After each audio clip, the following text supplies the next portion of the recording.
This program is brought to you by Western Union. Walang palya ang padala.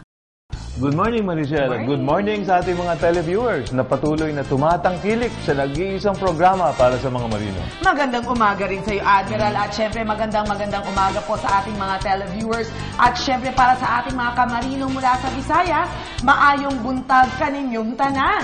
Isa na namang natatanging episode ang inihanda namin para sa inyo na aming magigiliw na manonood ngayong masayang araw ng Sabado. Tama ka dyan, Maricel. Punong-puno ang ating programa ngayon ng mga impormasyon at makabuluhang kwento. Kaya mga kamarino, ano pa ang iniintay natin? Tayo na, all aboard dito sa Yan ang Marino!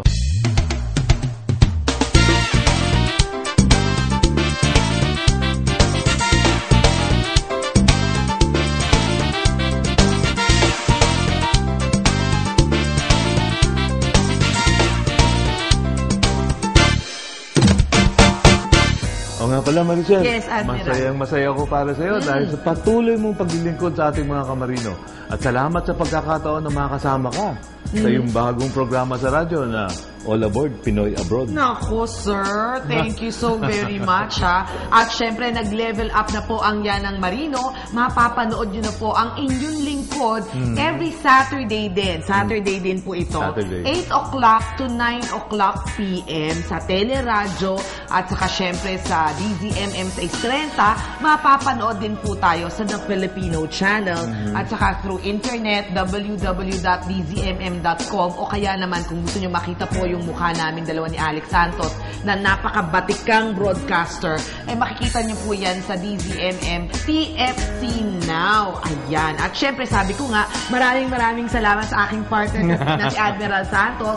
Kasama po natin siya nung isang beses dyan sa DZMM. Dahil syempre, malapit ang pasukan, Admiral. Ay, oo, naman. Oo. Tama yun. At marami sa ating mga kababayan, yung mga kabataan natin, 3rd year, 4th year high school, na nag-iisip na po kung ano ang gusto nilang kunin pagdating sa kolehiyo.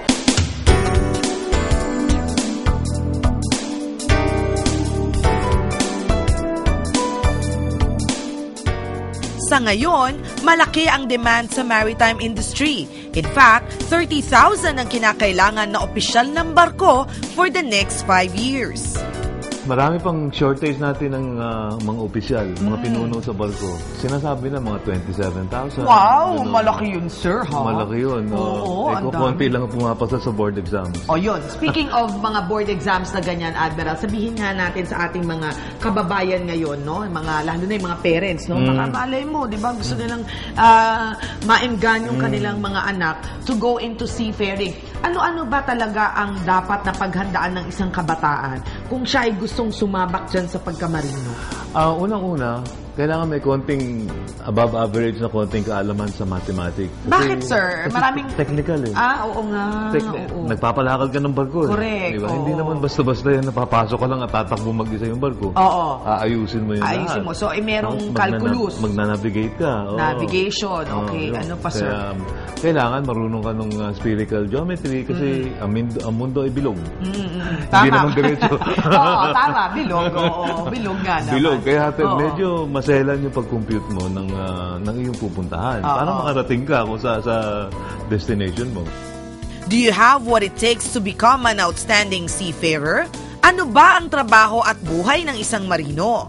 Konting tiyaga lang yan, matututunan Oo, mo. Meron naman tayong something in between. May calculator naman eh. Oo, something in between the ears. Marami naman. Diba? Oo. So, dapat medyo magaling sa math, physics, mga ganyan. Yun. At saka siguro, yung pangangatawan, importante rin, no, sir? Kailangan medyo fit ka ng konti. Oo. Kasi, alam mo na, yung ibang barko may elevator, yung iba wala. Oo. Panik mo na ako. Oo. Minsan, laki-laki pa ng barko mo. Oo, diba? Pagkatapos, kailangan yung mata mo medyo malinaw. Bawal ba salamin? Hindi naman, sir. Hindi naman. Kaya lang, mahirap yung meron kang salamin. Kailangan mo, pag nasa barko ka, meron kang dalang marami. kung mabasag yung isa, wala kang pupuntahang optician. May height requirement ba yan, sir? Dapat medyo ba matangkad ka? Hindi naman, pero may minimum lang. Mga 5'4", gano'n. Bakit, sir, dapat may minimum? Kasi nga, mataas, kuminsan mataas. Yung mga ibang barko, gawa para sa mga malalaking tao. I see. Oo, may point kung ka, hindi sir. ka makaabot. Ay, ganyan ka lang. Kailangan may tungtungan. Kailangan may tungtungan ka. Oo. Yung psychological, dapat ba medyo ikaw maano ka sa malungkutin? Yun. Alam mo, dapat mahalaga. sanay ka sa ganun. Totoo yun. Mahalaga Ano yung yun? psychological strength mo. Oo. Kasi nasa barko kayo eh. Madaming ginagawa. Tapos, nasa enclosed space kayo. Kayo-kayo lang. Kayo-kayo lang. So, dapat medyo... Kasama mo yan buong araw, Oo. 24/7. Kung nagmalayo yung biyahe nyo. Kaya malulungkot ka, siyempre. Tapos, kailangan pakisamahan mo lahat sila. Hindi naman dapat loner, no? Hindi naman. hindi. Dapat medyo marunong ka rin mag-socialize. Kailangan makisama ka rin. Oo. Pero at least ngayon, di ba, Admiral, ilang buwan na lang ngayon. Hindi na katulad dati. Taon-taon din natin sila nakikita ngayon. Mga ilang buwan na lang maximum, maximum yung mga... 8 months. 8 months, 10 no? months. Kaya kung ikaw ay high school graduate at nag-iisip kung anong kurso ang kukunin sa kolehiyo, bigyang pansin mo ang kurso na pang-marino tulad ng marine engineering. Sa MAAP naman, sir, itong Jude na ito, yung first batch, yung magiging first year, papasok na. Diba? Actually, andyan na sila nung April pa. Pero nag-test sila nung August pa. So itong August na to, magsisimula na naman tayo Yung ng testing. Para sa next year. Siyempre po, pag kayo po ay nag-aral sa MAAP, automatic po yan na kayo ay official na. Nasa website na ngayon. At yan ay magmula sa Tugigaraw, sa north, pababa, sa mga cities. Lahat ng malalaking cities ay meron kaming testing center. Siyempre po, ang mag-aral sa MAAP, hindi lang po karangalan yan, ha? Libre po, scholarship po kasi ang MAAP. So, Tuition, board, and lodging. Yes, tuition, board, and lodging. Libre. Mula Luzon, Visayas, at Mindanao, susuyurin po ng MAAP para makuha nila talaga ang pinaka-deserving na mga estudyante. We go through to the different areas of the country. We had a total of 42 testing centers coming from north in Claveria, Cagayan, down south to General Santos City.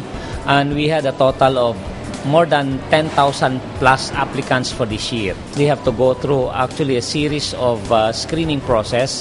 They have taken the written examination sometime in August until October last year. Then they went through with a panel interview together with a physical fitness test. All our graduates will be gainfully employed on board the ships of their sponsors. So we don't want to take cadets wherein they will not be sponsored in the future. For those who wanted to apply, well, if you think you have all the qualifications that we are looking, there's nothing harm in trying. Take the entrance exam of MAAP. We had initially posted already on our website the schedules for this school year.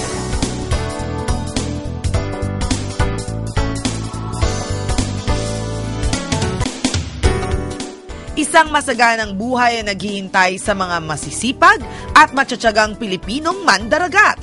Ang excellent schools like MAAP will surely make this dream come true. Up next, ang mga talented wives ng ating mga hard-working seafarers.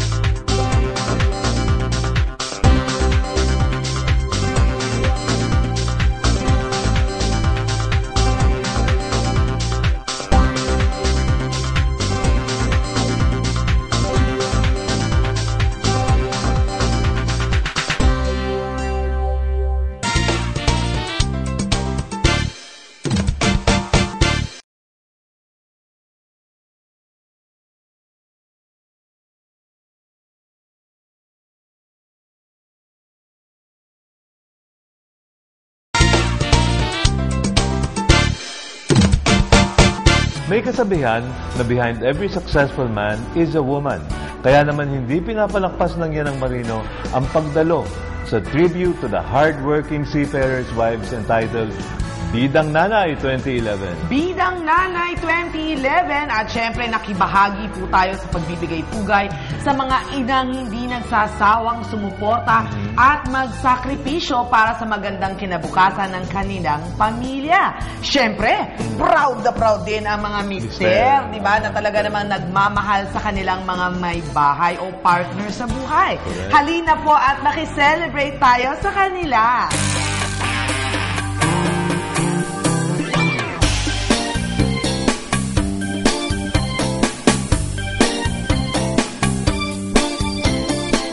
2014, ginanap ang Bidang Nanay 2011 sa Amos Hall sa Intramuros, Manila. Isang paligsahan na pinagbidahan ng mga asawa ng seafarers. Inulansa dito kasabay ng selebrasyon ng International Mother's Day. It was formed by the FB Media Productions in cooperation with the Shipping Travel Journal in 2009 to pay tribute to seafarers' wives. And now, it's on its third year. Binuo namin po itong Bidang Nanay sa kagustuhan namin na bigyan pugay ang lahat ng mga nanay, no? Most especially para sa Mother's Day. So ang mga contestants namin po ay para mga asawa ng mga seafarers. Year 2009, which is 3 years ago, no? Nakita namin kasi na ang binibigyan ng recognition is puro mga lalaki sa mga seafarers. This time, naisip namin, pag wala ang mga seafarers, pag naglalayag sila, sino naiiwan sa bahay? Hindi ba ang mga babae, ang mga asawa? Walang kriteriya para makasali sa Bidang Nanay bukod sa pagiging asawa ng seafarer. Walang age limit at kung ano-ano pa. Basta willing kang jumoy, aba, pwedeng-pwede na. Ngayong 2011, may 5 kandidato ang nakilahok. At syempre pa, pinakita nila ang kanilang mga talent. May nagpinta, umarte, friend, just relax, we just talk it.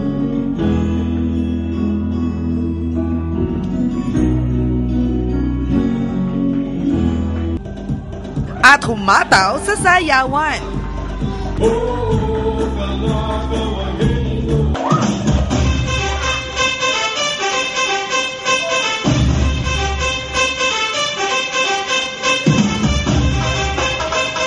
Ang talent portion ay nagsilbing paraan para patibayin ang kanilang self-confidence at syempre pa para sa positive personality development. O, hindi ba? Bongga talagang pageant na ito at nakilala ang mga roles ng mga nanay. Alam mo, ako, I'm a single mom. Mother din po ako. So, sinasabi ko lang, ang gusto ko lang sabihin sa mga nanay, mabuhay po tayong lahat.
Isang masaya at exciting na fellowship night naman ng kilalang Manning Agency ang NAES ang ating dinaluhan recently. Aba, iba talaga ang feeling, ha, Admiral? Kapag nagkakasama-sama ang ating mga kamarino na pupuno ng tawanan, kwentuhan, kantsawan, magiliw na kung ano-ano pa. Oo, at iba-ibang klaseng berdeng kwento. At saka kung ano-anong dilaw. At take note, ha, Admiral, ha? Ang mga nakasama natin that night ay puro mga opisyal ng barko. Talagang masaya ang mga ganyang pagkakataon, Maricel. Hindi lamang lubos na nagkakakilala ang mga magkakasama sa trabaho, kundi lalong tumitibay ang kanilang samahan. tulad ng sabi nila, kung may magandang samahan, magkakaroon ng maayos na trabaho. Oh, tama yan. Tumpak yan, ha? That night din, syempre, we introduce our fan ng Marino sa mga dumalong seafarers. At ako, syempre, nagkaroon ako ng chance na makausap ang kanilang Chief Operating Officer. Walang iba kundi si Mr. Miguel Oca. So, pinoorin natin to.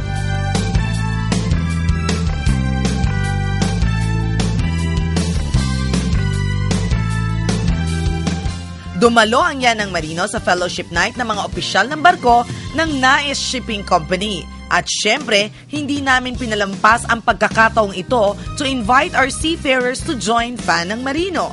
At naging mainit naman po ang pagtanggap sa amin ng ating mga kamarino sa Nais Shipping Philippines. Gusto imbitahan ng ating mga seafarers to be part of our Fan ng Marino. Ito pong mga episodes namin dito, yan ang Marino, nilalagay ho namin yan sa aming webgazine or website magazine. No? Na meron kayong access, exclusive, meron po kaming Fan ng Marino ID card. Kung kayo po ay Fan ng Marino, usually you'll get updates. Okay, free perks na binibigay namin sa aming mga Marino fans. We wanted to get a lot of stories from you. Sana po mag-add din kayo sa amin sa Facebook, pati rin sa aming Twitter account. Talagang naging makulay at masaya ang gabi dahil after 2 days of attending a seminar in Subic, the officers are just too happy to relax in the company of their fellow officers. Ito rin ang pagkakataon upang makilala ng mga opisyales ang mga may-ari ng barkong kanilang sinasakyan. I'd like to inform you that we're the #1 seafaring country in the world, having 30% of the population of the entire seafaring community all over the world. Sana po pare-parehas tayong maging achieve. Let's achieve excellence in our work. Let's have loyalty as well. And yung aming trustworthiness, being Pilipino, yan po ang lagi namin ini-impart sa ating mga Filipino seafarers na hindi ho natin mapaya. Kung may Manny Pacquiao tayo na lagi nagtataas ng ating bandila, I'm very, very proud na almost lahat po ng ating seafarers ay lagi nagtatayo ng ating bandila. Palakpakan niyo po ang inyong mga sarili. Nagbigayan din ng evaluation report sa mga nagsi-attend ng seminar at team building. Next one is Captain Reyes. Captain Lorenzo. Congratulations. Captain Flaviano. Captain Anadaria. So we will start with the award to Chief Officer Celerio for his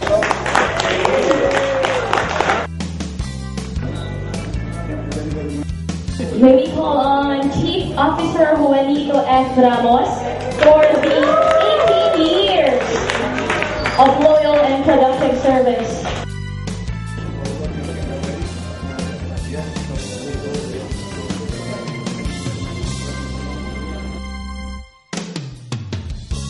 We are also very proud to make this, and we would like to thank all officers, not only the officers who have been 10 or more years with us.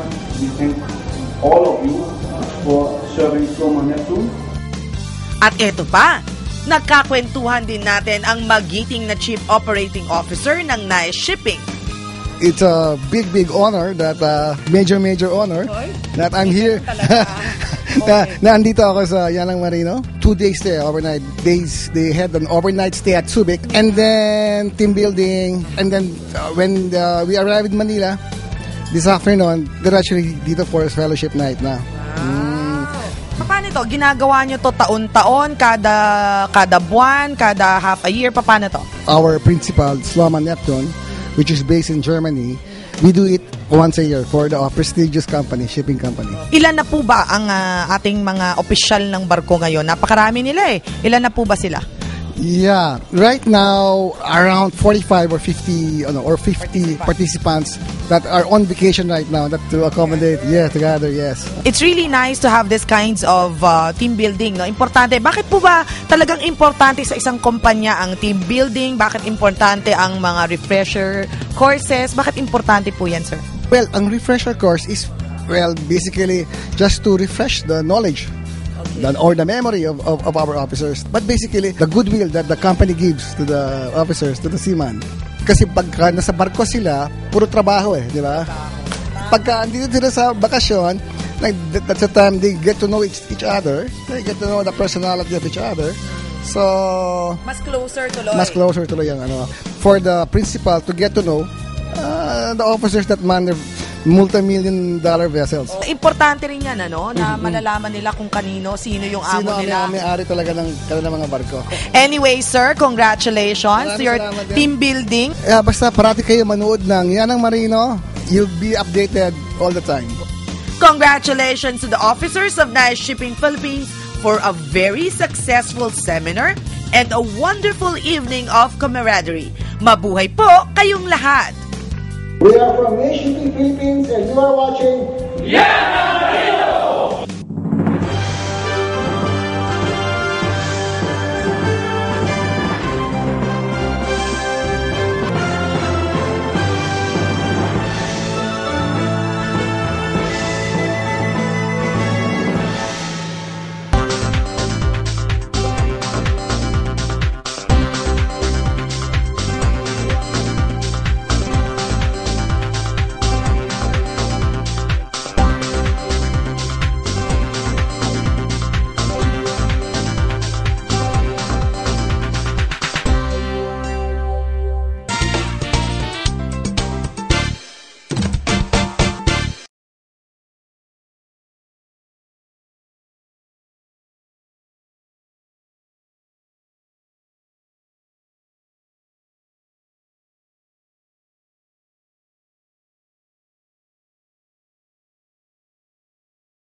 This portion is brought to you by Western Union. Walang palya ang padala.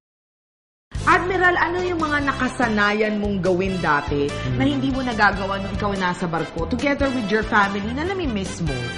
Ay, madami. Siyempre, pag nasa barko ka, nasa Navy ka, patrolya ka, wala ka naman dito Oo. So, siyempre, namimiss ko yung mga dinners namin na sama-sama yung pamilya, manonood ng sine, magsisimba. Talaga lang, sir.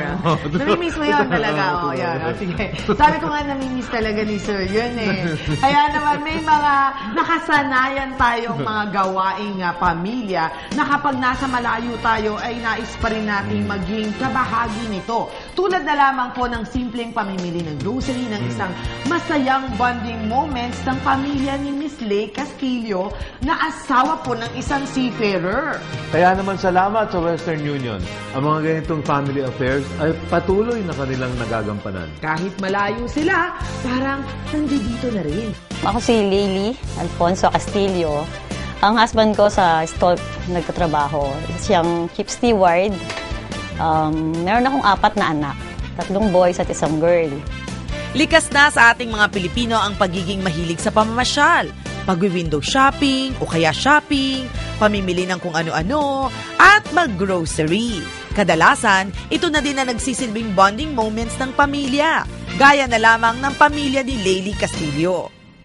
Mas madalas dyan yung pambaon nila, tapos yung mga gatas nila, yung mga talagang kailangan lang nila, yun ang mga importante. Basta more on grocery, kasi pag sa groceries ako, lahat na. Nandiyan na lahat yung mga simula sa mga meats, sa mga chichirya nila, at sa iba pang mga pangangailangan nila. Tuwing sasakay sa barko si Mister, ang pag-grocery ang isa sa mga bagay na namimiss niyang ginagawa nila bilang isang pamilya. Inaalala ni Dad Alfred ang kanyang 4 na anak at ang kanyang mabuting may bahay. Upang mapadama ang kanyang pagmamahal sa kanila, hindi niya nakakalimutan magpadala ng pera, pang-grocery para makapamili ang buong pamilya niya ng kanilang mga gusto at syempre pa para sila mismo makapag-bonding din. Ito ay nagiging posible sa tulong ng Western Union.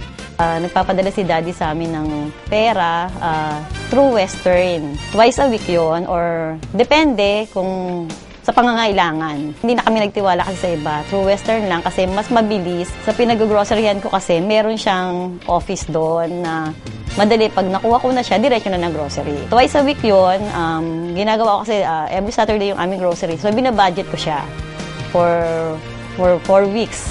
At dahil sa Western Union, parang kapiling na rin ni Alfred ang kanyang pamilya sa pamimili. Kahit malayo si Alfred, ay napapadama niya ang kanyang tender loving care. Walang palya talaga. Parang Western Union. Walang palya ang padala. This portion was brought to you by Western Union. Walang palya ang padala. Mga kamarino, the long wait is over. Maglalayag na ang ating fan ng Marino Caravan. Siguradong marami kayong matututunan mula sa aming mga free seminars about personality development, health and wellness, marketing and networking, microfinancing, and more. At marami pa kaming surpresang in store for you, kaya kita-kits mga kamarino! Another episode is over. Muli na naman tayo magpapaalam, pero pansamantala lamang po yan, ha? At sana sa 30 minutes po tayo na magkasama ay nakapagbigay kami ng saya sa inyo mga kamarino. At kung nais ninyo magpadala ng comments or suggestions, you can visit our Facebook. Just type Yan ang Marino. Pwede rin sa Fan ng Marino site, www.themarineinsider.com. I personally would like to thank Marie France, La Estetica, kay Dr. Almonderla, at syempre sa You Salon. I-add niyo po ako sa inyong Facebook, ha, Marichelle Yao, at sa aking Twitter account, Marie Yao. Hanggang sa susunod nating paglalayag, Anchors away! bye!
This program is brought to you by Western Union.